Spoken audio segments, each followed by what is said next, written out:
get a, I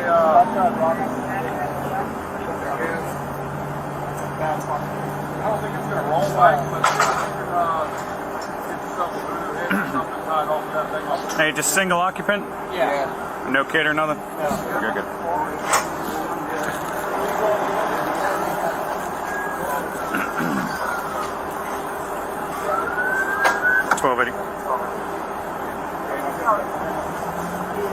EMS fire on scene. They're getting out of the car now. Anybody else en route can slow it down.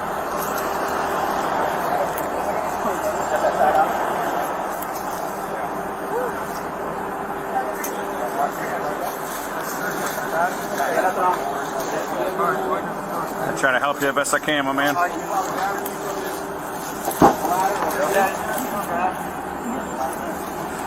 When you got this ladder, it's a lot more stable to step up. All right, there we go. There we go. Okay. Right there. School districts pointing to the rising COVID cases and need for these kinds of protocols. Looking at the dashboard, say all the way on the left, Palm Beach County schools clocking in a record amount of new cases yesterday with 324. The majority of them students. These schools are already on track to far surpass the total number of COVID cases from last year. I'm hopeful that if we can get more of the children to be masked, that the spread will slow down. But it is still too early to see if the mandatory mask mandate is affecting the COVID case numbers. And that dashboard is something families and staff in Palm Beach County have been relying on for the latest information about the spread of coronavirus in schools. But when CBS 12 News started hearing from parents, they were being notified about positive cases on campus, and that information was not reflected on the dashboard. We started looking into it. Interim Superintendent Mike Burke sat down with our Andrew Lawfulm to explain exactly how the dashboard works and how the district is working to make improvements. When CBS 12 News started asking questions based on parents not seeing information from their schools reflected on the dashboard, Superintendent Mike Burke said he wanted to respond to those concerns himself. What's a realistic timeline that a parent would know and when the wheels would actually get in motion with everything? Well, once we have a confirmed positive, the school's principals, are working hard, but the notice is usually that day, or that evening. CBS 12 News heard from multiple parents at William T. Dwyer High School in Jupiter that they've been getting phone calls and letters almost daily about positive cases among students. But the dashboard only showed 2 cases and they were both staff. Officially, there were 0 cases among the kids. Part of the reason why we wanted to do the story, there were some parents who were saying, hey, we're hearing about a ton of positive cases, but we're not seeing the dashboard actually update and reflect that.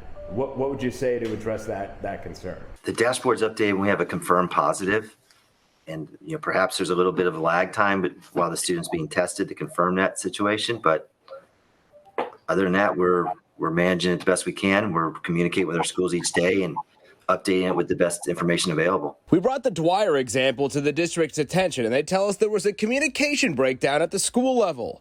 They say there's about 20 positive cases among students there at the school. Superintendent Burke also said they've approved overtime for support staff to help individual schools keep up with their COVID data. Is this too much for a principal to be able to handle? It is a huge administrative burden. There's a lot of notifications, phone calls, letters that all go into this.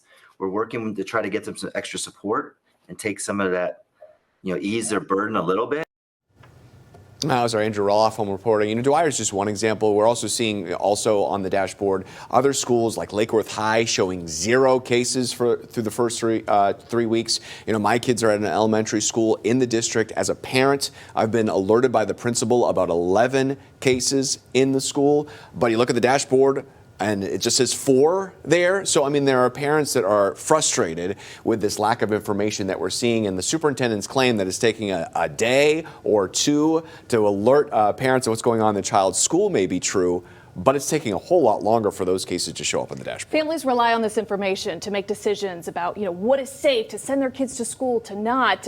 It's important that it's accurate, that it's a full picture, too. The 3rd week of school in South Florida, it's becoming clear that we aren't seeing the full scope of how COVID-19 is affecting our classrooms. Let me show you how we know this. This is the Palm Beach County School District dashboard, the school district posting positive cases for students and staff. But we are hearing from parents and kids that the number of cases are actually actually higher, and possibly much higher than what the dashboard is telling us. Let's zero in on one school in particular, William T. Dwyer High School. That school in Palm Beach Gardens has 2,200 students. I've spoken with multiple parents that have told me they're getting phone calls and emails every day that students and staff are being sent home from school. But take a look at this. When we dial in here to William T. Dwyer High School, right here in the bottom right corner, it says 2 total cases, 0 students testing positive. Again, members of the Dwyer community I spoke to say that is not what the school is telling them. We've been told it can take some time for these cases to pop up on the dashboard, but one senior from Dwyer tells me his best friend tested positive back on August 12th. That's a full 11 days ago. His family alerted the school on the same day, yet still we see nothing on the dashboard. What's also odd is that at one point on Friday, a few dozen cases showed up on the Dwyer on the dashboard, and now those cases are gone. There are other schools too. You know, look at Lake Worth High. Right now is showing 0 cases. That's hard to believe with what we're seeing here at some of the other schools, that some of them are showing dozens of cases. It's not just the dashboard that's being overwhelmed either. You know, that Dwyer High School senior said that his friend sat next to him during class the day beforehand. They spent the weekend unmasked.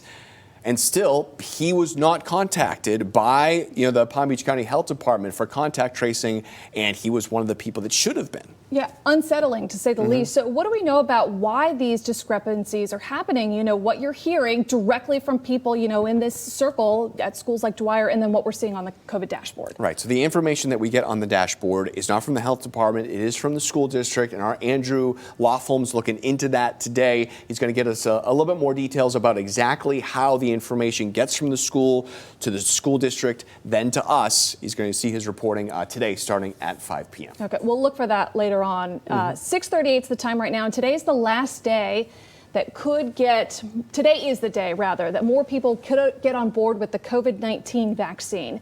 New York Times reports that the FDA is expected to give Pfizer's vaccine full approval, making it the first COVID vaccine to reach that status. Now, the vaccine was authorized for emergency use in December. So once the full approval happens, it's possible U.S. military could require service members to get the shot.